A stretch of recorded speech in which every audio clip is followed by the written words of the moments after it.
Welcome back to She Asked, Tools for Practical Hope. I'm your host, Anna McBride, and I am so glad you're here.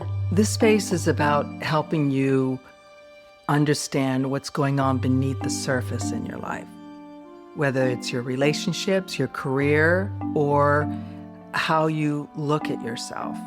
I and the guests we have on the show give you tools to begin shifting in a real, grounded way. Before we dive in, as a quick note, if you are listening and you find yourself caught between where you are and how you dreamed you would be, I can help you bridge that gap. I work one-on-one with clients or in a group setting, and all of that information and links are in the show notes. I also host retreats throughout the year for women who are ready to step out of the noise of their life and really reset. And if you're new here, I am a therapist and a coach, and my work centers around helping you rewrite the narratives that on an unconscious level are running your life so that you can actually create meaningful, lasting change.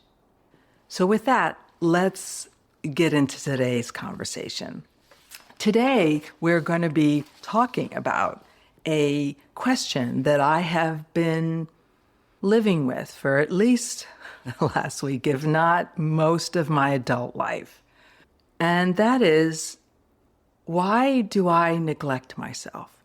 Or more importantly, how can I stop doing that? As we always begin our episodes with a story.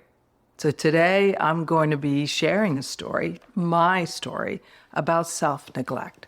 About a week ago, I started having some heartburn episodes, always at night when I'm attempting to sleep. And Monday night was the first time. And it was enough to wake me up. And then Wednesday night was the second time. And then Friday night was the third time. Just in this past week, it's been years since I've had heartburn. But because I have a history of an eating disorder, every time heartburn happens, fearful thoughts come to the surface. Like, oh my God, did I cause this? Have I caused irreparable harm to my body? My mind thinks it's like cancer in the making, esophageal cancer, something. But this case, Friday night, I barely slept. It got so bad that I almost called my daughter, who's becoming a doctor, to have her take me to the emergency room because I thought maybe I was dying. I thought, am I being willful here? Am I being dramatic here? What's going on? I didn't know, but it was enough to really scare the shit out of me. And eventually my body settled down, and eventually I was able to sleep, and eventually my nervous system calmed down. And so when I got out of bed on Saturday morning, I took time to meditate and think about what this 3 experiences were really about. And so what I wanted to do today is have a conversation about what those experiences really taught me. Because I think that's how we grow, right? If we got to go through it, we want to grow through it. So we're going to begin today by just realizing that what I wondered, was this because of self-neglect? And that may seem extreme to you because who thinks like their neglect is going to lead to heartburn? Yet, I don't know. But self-neglect for me isn't a one-off. These episodes weren't just a happenstance. They're a sign, I fear, of a much bigger picture of self-neglect. And what came up for me was that I realized that these episodes wasn't random. It was so familiar enough to get me curious I didn't want to turn on myself. I was aware, like, I'm going to immediately go to these fearful thoughts, or at least my mind. I'm going to think that I caused this. I knew that. It's just that I didn't want to turn on myself. I know I've gone through too much healing to know better than that. So I got curious. And as I got curious, I wondered, where did I learn this behavior of self-neglect? And what I came up with was my mother. Because the thing about self-neglect is it's quiet, it's subtle, and it's insidious. Meaning it's a lot like an addiction. Like it can go on beneath the surface. It can pass as just maybe forgetfulness or putting something off. But I know better. I learned this from my mother. And before I describe that pattern to you and where I learned it, I want you to know, like, I started really considering, where in my life have I been self-neglectful? And I realized in my body, by putting off doctor's appointments. Remember, I just lost one of my sisters to cancer this past December. And I am the only one in my family, the ones that are still alive, that hasn't had a scan of their lungs to make sure there's nothing going on in my body that I don't know. Neglectful? Maybe. Also, with my finances, avoiding some responsibilities. I'm fine financially. However, what I'm not doing is I haven't put together a retirement investment plan. I haven't put together my end-of-life financial documents. I haven't done that. Why? I thought. My gifts, I know that I've been holding back my voice. This podcast is one of the expressions in which I share my gifts to the world, but I could be doing this in a much bigger way, and I'm not yet. And I'm curious about what is in the way of that. In my relationships, the ones that I say that matter most, there are a lot of examples in my life where I'm not fully connected. I almost turn away from connection and choose isolation. Why is that? I could lean into that a little bit more. And then even in the realm of love in my life, I announced here that a year ago, almost over a year ago, I chose consciously to stop dating. Yet I don't want to stay on my own forever, and yet I haven't done any work there lately. Why is that? So anyway, with all these awarenesses, what struck me wasn't just that I do this, it's how familiar it felt. And I know that it was something that I didn't choose consciously. It's just what I was doing. It's a pattern. And I wasn't paying enough attention, and I wasn't really asking enough questions to help lead me towards a better understanding of where it comes from. So remember that once we see something, once we wake up to something, we can't unsee it. We can't unlearn it. Maybe we could, but I don't know how to be that way. So I got more curious. As I said, I mentioned that I knew I had seen this, learned this from my mother. And so I started remembering in what ways I remembered this about her. And I could go back as young as 7 years old when I kept noticing the light in her eyes getting dimmer and dimmer. And by that point of my life, she had become an active alcoholic. And as her alcoholism grew, her self-connection faded.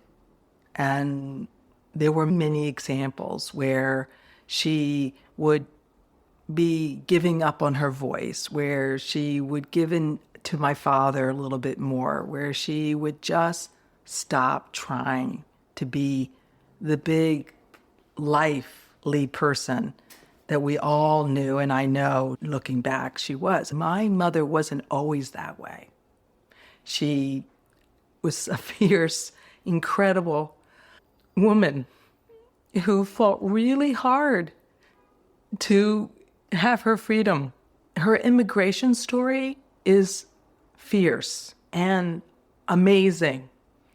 And I wondered, how does somebody go from that to become a version that leaves all that resilience, amazement behind? Now, I want to be clear, it wasn't like she stopped living. She didn't become a hermit. She had 11 children. It was that she wasn't really showing up the way that she was noted to being. She would always talk about all these things she had done with me, yet she wasn't doing it. It became very disconnected from me. This is who you say you are, yet this is who I see. So I began asking, when did this begin for her? What happened that made her turn away from herself? What pain made self-neglect more important to her than the version of her that she had been up to that point? And then I started turning the questions back to myself. What did I take on just by watching her? Because that's the thing about something like self-neglect, is that we don't learn it by lectures or by words. We learn it by watching, observing behavior. And I was such a great student of my mother's, more than I would like to admit. I was like her mini-me in so many ways. The only thing I didn't take on was alcoholism. About everything else was almost a mirror of her. Because here's what I believe. Self-neglect is not personal. It's generational, meaning we learn it from our caregivers. So if I learned it from her, who did she learn it from? Where did it come from? She learned it from the environment in which she came from, that she fought so hard to get out of and break free from. Yet, because she didn't really do any healing work, I think, it was just always within her nervous system, within her behavior patterns, within her consciousness, at a very deep level. So when we grow up watching someone behave this way, this is what happens. We take on a belief system like this, like some of this anyway. We begin to ignore our needs. Everyone else is more important than me. I got to take care of them, and I'll eventually get to myself. We disconnect from our body, like we put off self-care, or we don't have any self-care. We avoid accountability. We say things like, do as I say, not as I do. We don't notice the difference. We even numb or withdraw, and that can look like addiction or even isolation. Both are synonymous. And my mother was someone who very much was a homebody, very much hid behind the doors, didn't have active friendships, and I was watching all of this very closely as I was growing up. Because we don't just witness it, we internalize it. When we internalize it, we then inherit a belief system that goes something like this. My needs can wait. My body isn't urgent. I'll deal with it later. Connection is complicated. Love may not be safe. All of this is what I started to take on, like it was about me. And these beliefs don't announce themselves. They show up, though, in the way, in what we say, and most importantly, in what we do. This is where I want to get really honest with you about me, because this may seem odd to you. If you know me at all, you might think, just like my daughters said to me when I talked to them about it this weekend, but Mom, you are so good at taking care of yourself. You're always going to this practitioner or that practitioner, or you're always taking care of your body, you're very fit, you work out constantly, you eat well, you're worried about all this stuff. And all of that may be true. However, I'm talking about the stuff that nobody sees, the way I am when the door is shut and nobody's watching. But I know that I don't always have the best self-care practices, particularly when I note the fact that one of my sisters just passed away from cancer, and I have yet to get to my lung scan. It's coming up, yet I haven't done it yet, and that's the honest truth. I also have this behavior pattern of avoiding really dealing with my finances. And I know some of the reasons why was behind it, the narratives that are behind it, yet I haven't acted on it yet. Just like the connection or disconnection with relationships that matter most to me, or the parts of really being seen with my gifts or actively speaking up for them or sharing them. And then most importantly, my recreation of my love life, which right now is non-existent. And if it is true, and I believe it is, I don't want to be alone for the rest of my life. There are things I could actively be doing to make that so.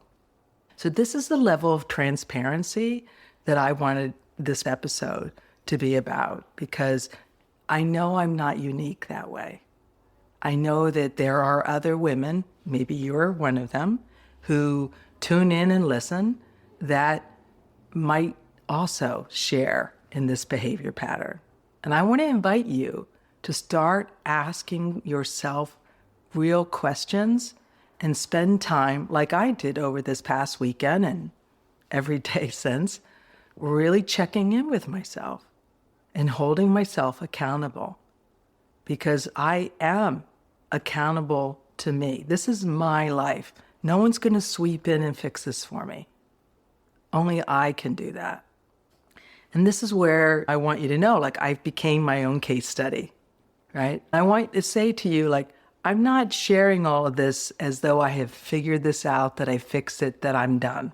I'm sharing this with you as someone who is in it right now. I am in the process of retreat, reflection, and then this recreation of this narrative within me, because I had to get clarity about what it is that I was telling myself that is keeping me stuck in this behavior pattern, in this self-neglect behavior pattern. And I started looking at my life like a mirror, not as a mystery, not as a victim, not as somebody that is a character that I can't do anything about it. I knew and know I am the author, or at least co-author of my life.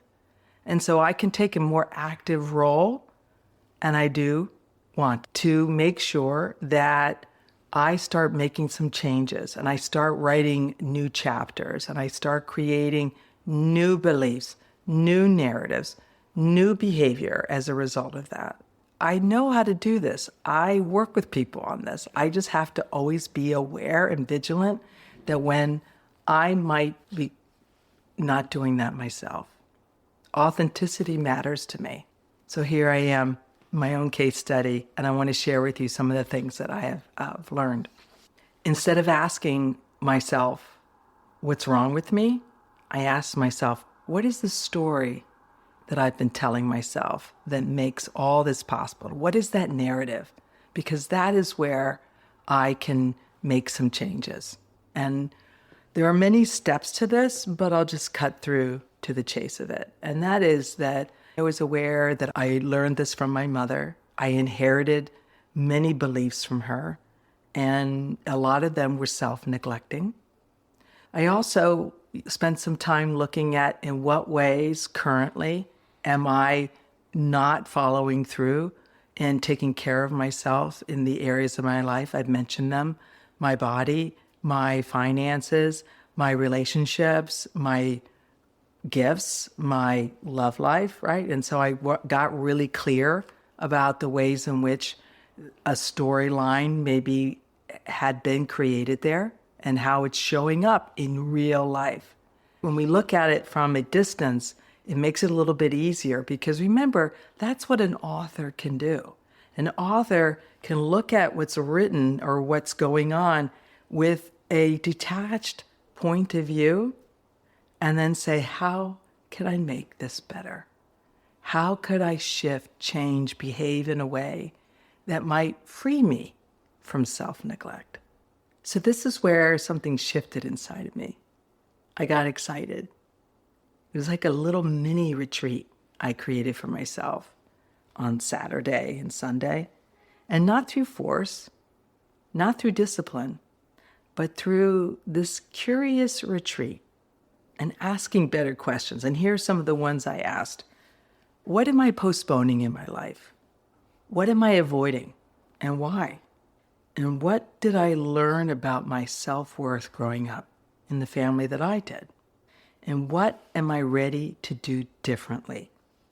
Not someday, but today.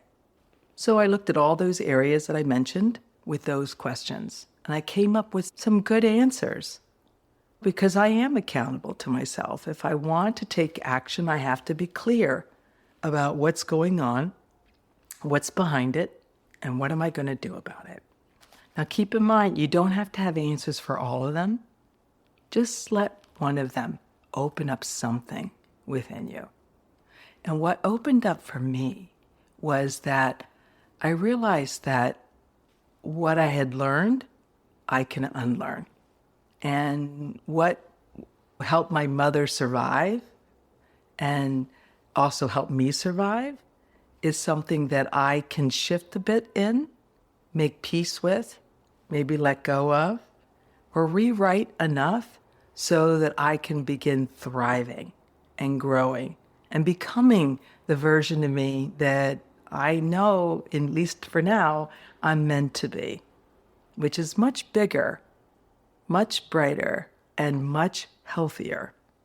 And the health is really not in, let's just say, a certain number in the bank or a certain number in my medical screening, nothing like that. I think it's really more reflective of just what I am willing to face, what I'm willing to take action on, and little by little keep walking in the direction of better health, better growth, better version of me.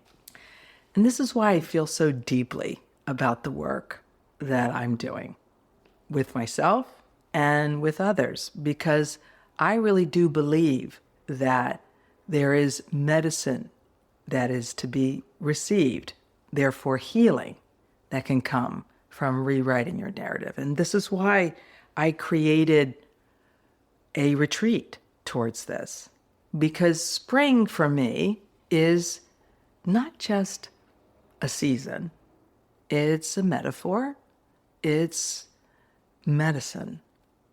And there is many things that we can get from spring, right? There's renewal, there's rebirth, clearing out what is stagnant, maybe, and reawakening what may have become dormant.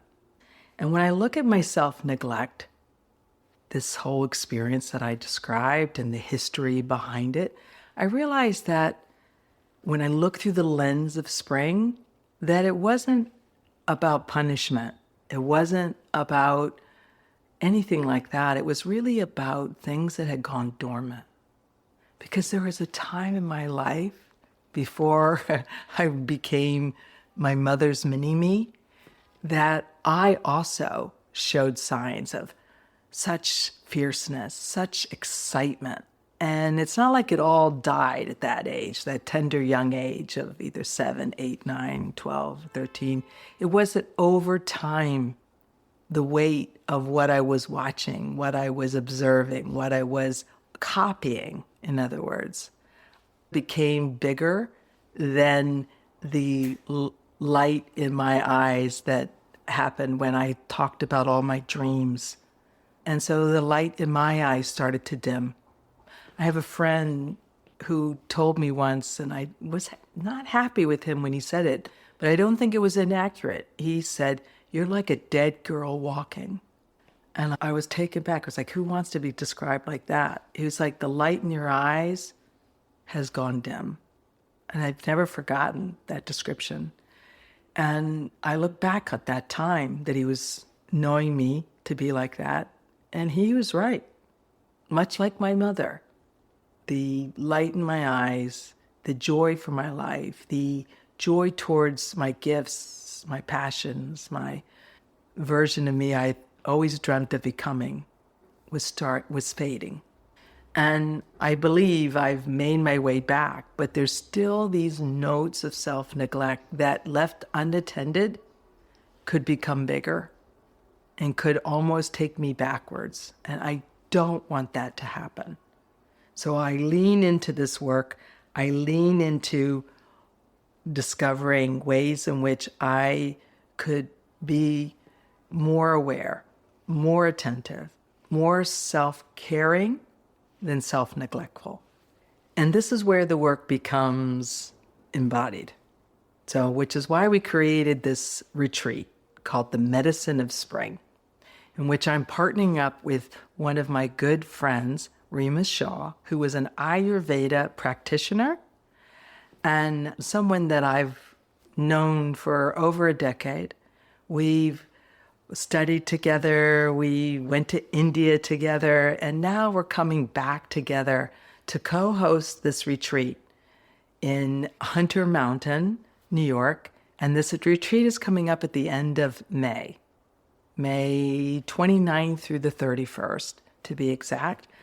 In the show notes, you'll see the links for the retreat, but I want you to think about it. If you're someone who's listening that feels maybe you've lost your way, or you need some help, like to step out of the noise of your life and gain clarity around a narrative of your life or an area of your life that's out of balance, out of order, or not fully aligned with who you want to become, this retreat is for you.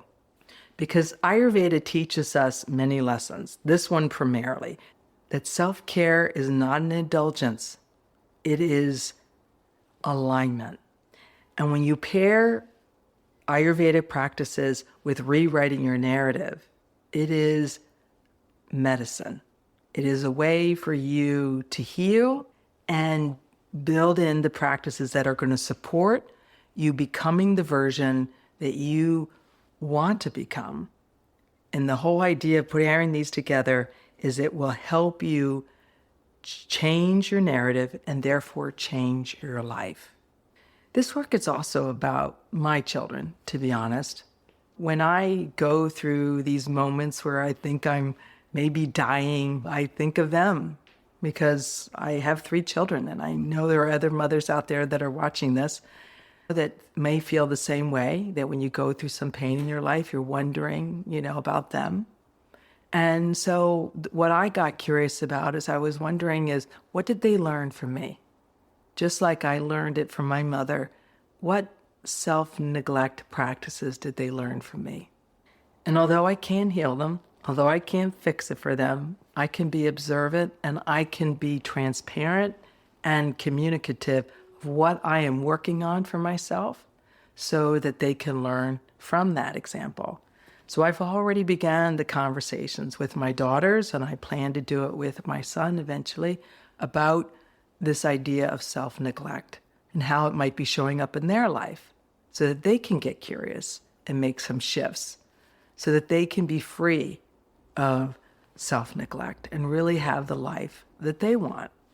So if something in you is stirring as a result of everything I've shared on today's episode, I want to invite you into the space of consideration of the retreat, of possibly working on these narratives, maybe with me one-on-one or in a group setting, whatever is calling to you. Because if not now, when? This is your life also, and it matters. And what we choose to put our attention on will grow and expand. And what we neglect might wither and die. And I don't want to have a life of regret. I want to have a life that is so amazing that when I take my last breath, it is saying, wow, wow, that's everything I ever hoped for. So this space that we have for the retreat is going to be about hopefully creating some curiosity instead of judgment, rewriting narratives that are living inside you and really running your life, supporting your body through the stage of your life that you're in right now towards better health, and returning to yourself. Because healing doesn't begin with perfection. It begins with awareness and a willingness to choose differently. So I'm going to leave you with this. If you truly believed you were worthy of care, what would you do differently today? Start there. You've been listening to She Asked, where healing meets hope. I'm your host, Anna McBride, and I am so glad you were here with me today. If this episode spoke to you, if it resonated in your life, or if you know someone that you can think of that might resonate with them, share it with someone that you care about. And if you feel called, look in the show notes for information about the retreat or working with me one-on-one, because we have to start looking at these narratives if we want to make the changes that are lasting in our lives. So until soon, register for the retreat or think about working on these narratives and keep asking yourself these deeper questions. And of course, as always, be well.